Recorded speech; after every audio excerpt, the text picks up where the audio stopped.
Bonjour à tous, de retour dans un nouveau décor puisque la lumière ne me permet pas de tourner à l'autre bout de la pièce où il y a mes bibliothèques puisque il fait gris, il y a du brouillard, c'est une horreur, bienvenue en Normandie. Donc le 31 janvier et donc le challenge Cold Winter est censé se terminer aujourd'hui. Pour ma part je l'ai terminé il y a tout juste 12 heures peut-être. Et donc j'aimerais vous en parler puisque c'était un challenge vraiment génial, placé sous le signe de la magie, du froid et surtout des bonnes lectures. Je vais commencer par les livres que j'ai le moins aimés en allant vers les livres que j'ai le plus aimés. J'ai abandonné un livre pendant ce challenge et il s'agit des Royaumes du Nord, le tome 1 d'À la croisée des mondes de Philippe Pullman. Voilà, c'est vrai que j'avais envie de le lire. Il rentrait dans la thématique, mais arrivé au mois de janvier, là vers le 20-25 janvier, quand j'ai essayé de m'y mettre, j'ai lu 15 pages, je l'ai reposé, j'ai lu 2 pages, je l'ai reposé, ça ne le faisait clairement pas, j'étais pas du tout dans l'humeur, j'étais plus dans l'humeur. Du coup, et ben, ce sera pour le prochain Cold Winter Challenge, je l'espère. J'ai ensuite envie de vous présenter 2 lectures que j'ai plutôt appréciées mais qui n'ont pas non plus été fantastiques, extraordinaires ou des coups de cœur, mais dont j'ai bien aimé l'univers. En premier, j'ai lu Café givré de Suzanne Selforce. J'avais du mal à le lire. Il y a 3 ans ou 4 ans, je ne sais plus, je l'avais commencé, je crois que c'était en 2012. Je n'avais pas du tout aimé, je l'avais reposé. Et là, je me demande vraiment pourquoi. Parce que j'ai vraiment apprécié cette histoire. J'ai beaucoup aimé le fait qu'elle puisse se sortir de ses embrouilles toute seule. Le principe du grain de café avec lequel on peut faire un vœu m'a beaucoup fait rire aussi. J'ai bien aimé le personnage de Malcolm. Il y avait beaucoup de personnages que j'aimais bien.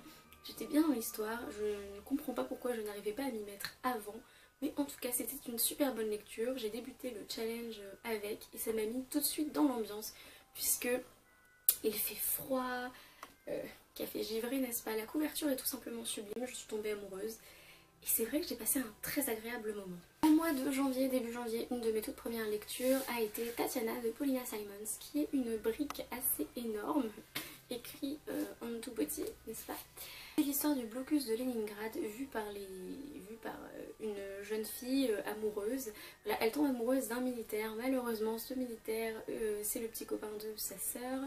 Et la guerre va rendre leur destinée très tragique, puisque bon, sinon, ils auraient peut-être pu s'en sortir comme ça. Mais c'est vrai qu'on traverse pas mal de choses avec eux. Pas mal de temps aussi, pendant 1 an et demi, je crois. Il y a des moments où c'est très dur pour lire parce que les personnages sont en train de crever de faim, donc si vous n'avez pas le cœur bien accroché, je pense pas que vous devriez le lire. Il y a aussi des petits trucs qui m'ont dérangé. J'ai trouvé la relation d'Alexandre et Tatiana un peu malsaine à certains moments du livre. Des moments qui m'ont fait ouh, voilà. Mais c'était mon premier livre de fiction historique, j'imagine. Historical fiction, et j'ai bien aimé en fait. Je pense que je pourrais retenter l'expérience. De toute façon, j'ai le tome 2 que j'ai acheté juste après parce que j'avais quand même envie de connaître la suite, bien que ça n'ait pas été un coup de cœur de la vie de la mort, mais j'ai passé un agréable moment.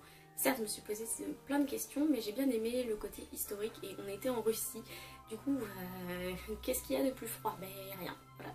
On passe dans les lectures que j'ai vraiment beaucoup appréciées, que j'ai trouvées totalement magiques et qui resteront dans ma mémoire pendant encore très longtemps. J'ai lu le tome 1 de Dentelle et ruban d'argent d'America Grace qui s'appelle Jeu du sort. On suit 3 personnages en particulier, William, Wendy et Anna, qui habitent à Fort Willbrook. Et c'est vrai que j'ai lu pas mal d'avis sur Booknode et il n'y a pas d'action. C'est vrai, c'est un livre très contemplatif mais que j'ai trouvé très poétique. Il y a vraiment une ambiance d'hiver, évidemment, puisque Fort Willbrook est une petite ville qui est figée en hiver pour toujours. Et il y a beaucoup de magie aussi, puisque William est un magicien qui essaye d'initier Wendy à la magie. Il y a une très jolie histoire d'amour, 2 très jolies histoires d'amour d'ailleurs, qui sont vraiment très pures et ça ressemble vraiment à un conte de fées. Et certes, les personnages entre guillemets n'ont pas de défauts, etc. Mais ça m'a pas choquée puisque c'est vraiment atmosphère conte de fées.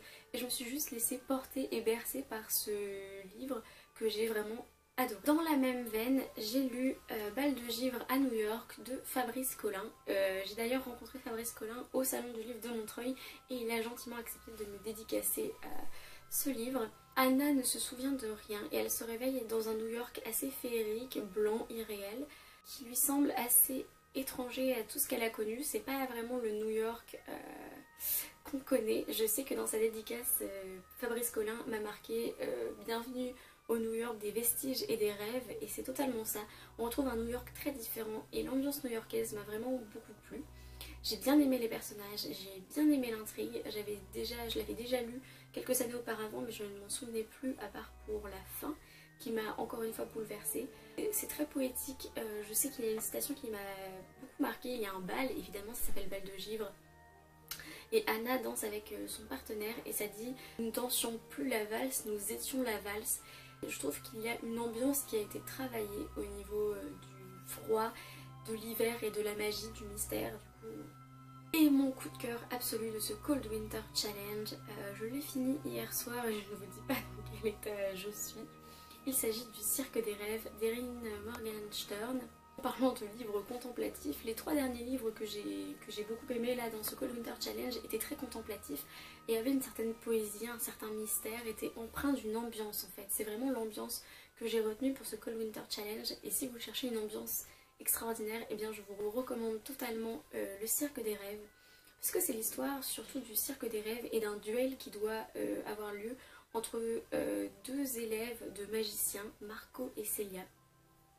Et je dois vous dire que c'est vrai que l'action, il n'y a pas d'action d'ailleurs, toute l'histoire se met doucement en place, mais on a l'impression d'être bercé par une mélodie assez hypnotisante et la magie est vraiment présente. Moi j'avais l'impression de pouvoir toucher tous les sorts qu'il faisait, les charmes dont il paraît le cirque. Il y a des descriptions absolument affolantes de beauté, c'était sublime en fait.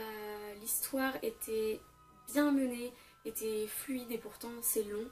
Les personnages sont vrais, sont tombés dans le cliché. Celia est un des rares personnages féminins que je trouve très vrai et que j'aime beaucoup et qui ne fait pas de chichi et qui n'essaie pas de jouer un rôle en fait. Elle est vraiment elle-même et j'ai beaucoup apprécié cette partie de l'histoire. J'ai bien aimé aussi qu'on voit plusieurs générations.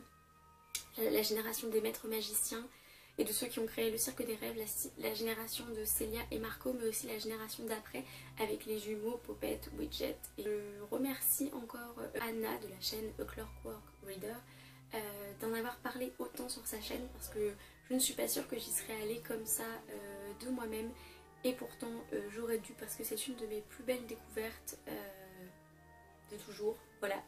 Je pense que j'aurais du mal à lire un livre aussi beau à nouveau. Et il rejoint directement l'étagère de mes livres préférés parce que là, que dire de plus, c'était vraiment une lecture magique, tout simplement. Et c'est vrai que le Cold Winter Challenge se termine sur cette note, c'est que c'était magique en fait. J'ai beaucoup apprécié mes lectures, je pense, parce qu'il n'y en avait pas beaucoup. J'en ai lu que 5 livres pour le Cold Winter Challenge et j'ai abandonné un livre. J'avais choisi Montagne enneigée, rapport avec l'hiver, puisque je suis pas trop livre de Noël. Ça me correspondait bien. Je me suis bien amusée, je me suis pas forcée. Voilà, j'ai abandonné un livre, mais j'ai quand même validé le challenge et je pense que je le referai l'année prochaine parce que ça m'a bien plu. Et j'ai découvert beaucoup de livres que j'aime beaucoup et il y avait de très bonnes lectures donc j'en suis très contente de ce challenge. Voilà, c'est tout pour cette vidéo. Merci d'avoir regardé ce bilan du Cold Winter Challenge. J'espère qu'il vous aura plu et j'espère que si vous avez participé au Cold Winter Challenge, vous avez eu d'aussi bonnes lectures que moi. Lisez bien, amusez-vous surtout avec vos lectures et bisous.